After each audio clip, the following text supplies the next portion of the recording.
Mr. Speaker, this government promised that we would finally be the government that took education reform seriously. There is one thing that we all agree. It should be that our decisions around education must always consider what is best for our children today and for future generations. Over the last 4 years, we have set about bringing real and tangible education reform to provide an education system that puts our children first and prepares them for the 21st century opportunities within an equitable and sustainable system. Our children must be educated to lead personally and professionally, compete locally, and contribute globally. Mr. Speaker, this morning I rise to share with my honorable colleagues the decisions around the Parish Primary Schools proposal. Last night, I announced that the Bermuda public school system would move forward with parish primary schools.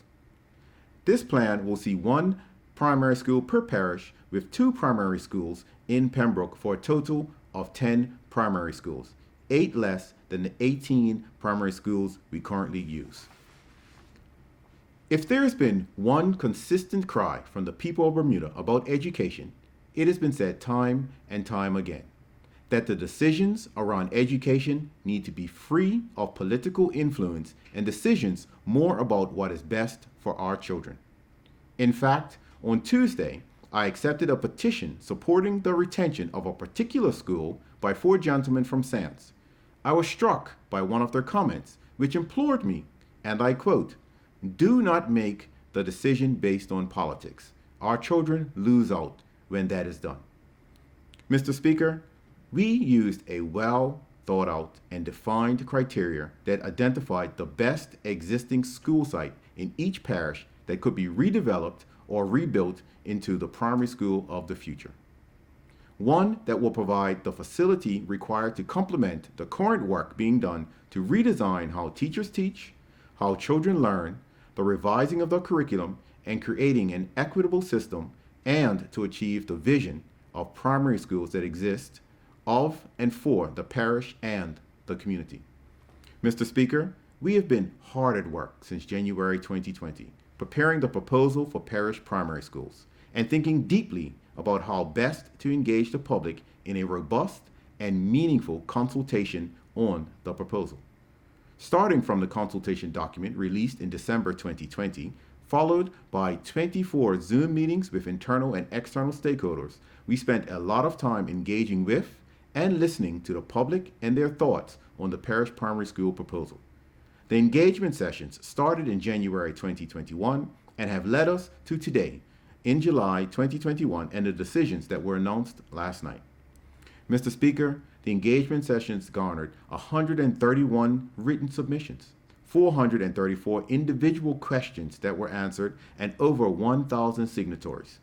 After the original scheduled engagement sessions, further sessions were conducted with representatives from the St. George's Parish and from the Sands Parish communities. As a result, there was a change in the proposal for Devonshire Parish based on the alternatives provided from the consultative process. This level of engagement is a testament to the importance of the decision, not only just for Bermuda's children today, but for honoring the past and, importantly, our future generations. Mr. Speaker, the decision to have parish primary schools was solely based on the best possible sites currently being used within each parish. This was a process that was fair, equitable, transparent, and robust. As a result of this process, the following sites are to be redeveloped into parish primary schools. In St. George's, the East End Primary School site. In Hamilton Parish, the Francis Patton School site. In Smiths Parish, the Harrington Sound Primary School site. In Devonshire Parish, the Elliott Primary School site. In Pembroke Parish, the Victor Scott Primary School site and the West Pembroke Primary School site. In Paget Parish, the Paget Primary School site. In Warwick, the Purvis Primary School site. In Southampton, Dalton E. Tucker Primary School site, and in Sands, the Somerset Primary School site. In addition to the above, the Prospect Primary School site will be repurposed into an Exceptionalities Signature School. As a result, Mr. Speaker, the schools not named above will eventually be discontinued to be used as primary schools. Mr. Speaker, I want to assure parents, educators, and alumni that decisions on parish primary schools will not have an immediate effect. There will be no closure of any schools in this upcoming school year or the following school year.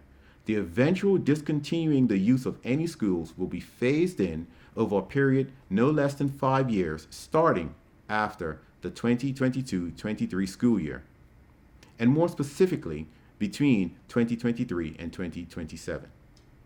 In a few months, a project and program management firm will be secured, and a supporting team created to develop a specific plan with timelines for transitioning away from the primary schools that will no longer be used.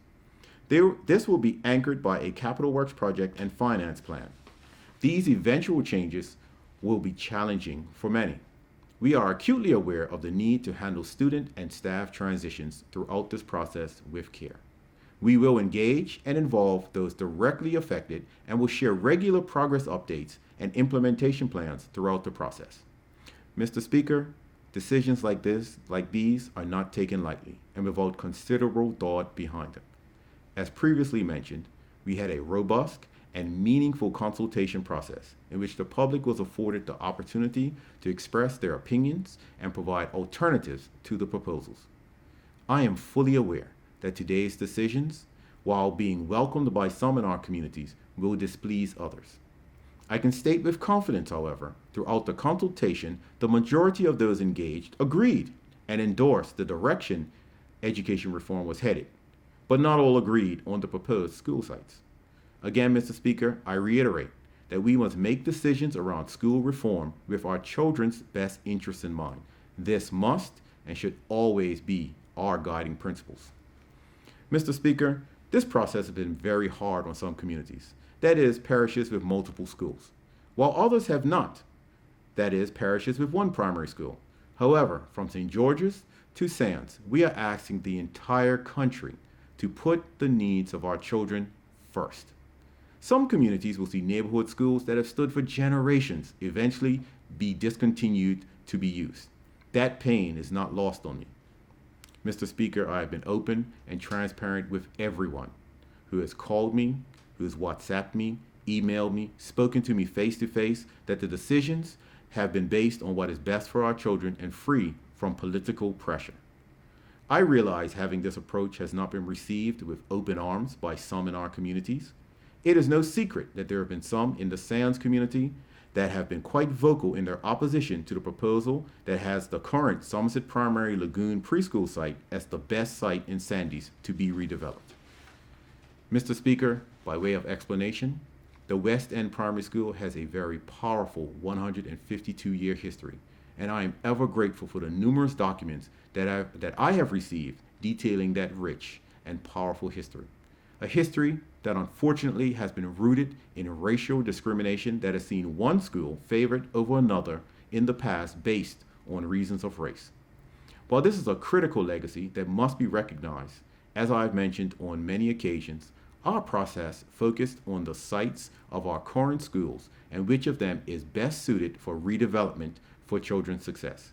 I have, and I am sure my fellow MPs have already been bombarded with messages from members of the public once the announcement that the decision will be made public on Thursday evening went live.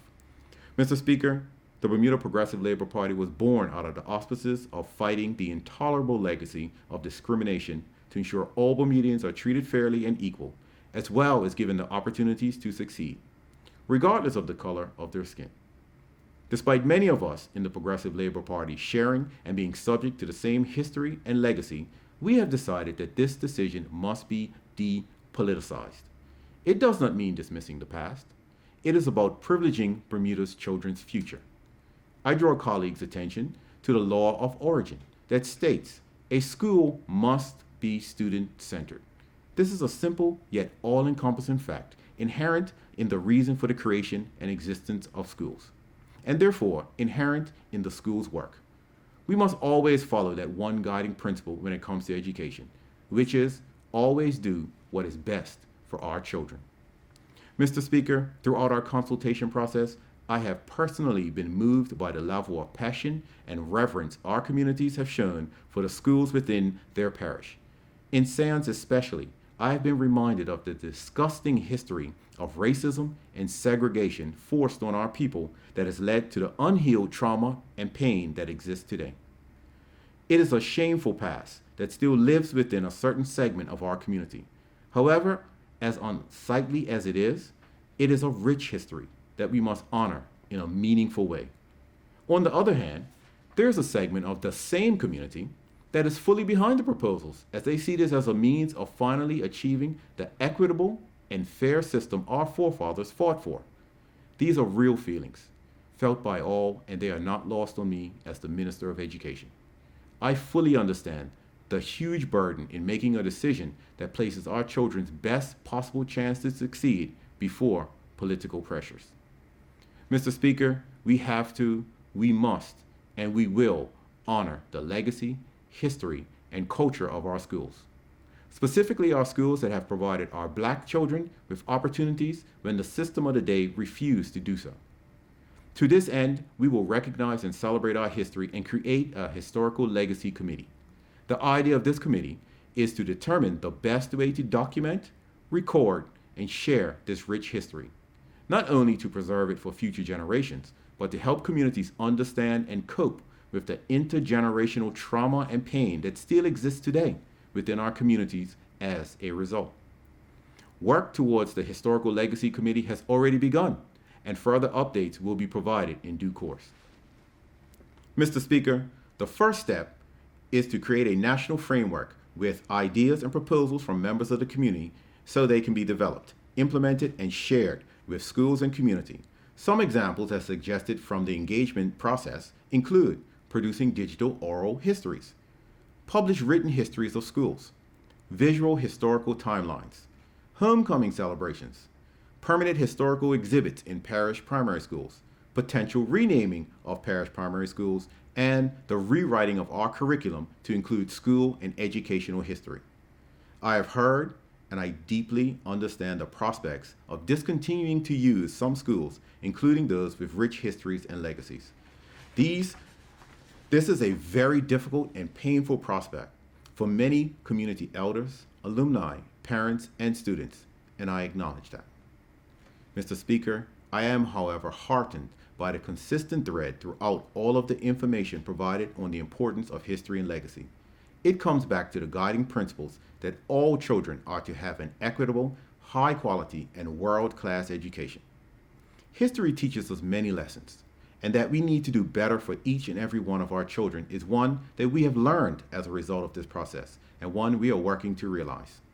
Today, we stand at the cusp of a life-altering decision for our children, a decision that will chart the next chapter in the history of public education in Bermuda for generations to come.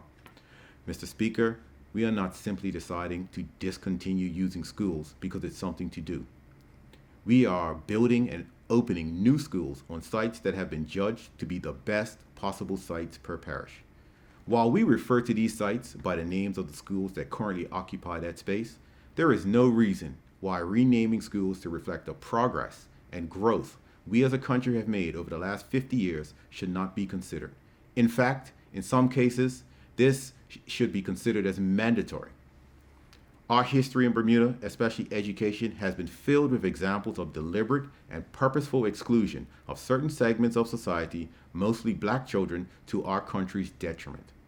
We will start the process of writing a new chapter and creating new memories for our children and future generations to look back upon fondly. A future where any child, regardless of who they are best placed to succeed. Time heals all wounds, but only if we allow them to be healed. Mr. Speaker, in the year 2021, in a nation as proud as ours, in an island as small as ours, with so many assets in human capital and the political will of the government, and holding our aspirations for our young people close to our hearts, I have to ask, why shouldn't each and every child of Bermuda have a world-class education? When it comes to education, leadership is not about the next election. It is about the next generation. It is time for all of us to walk the walk and not just talk the talk about education reform. Thank you, Mr. Speaker.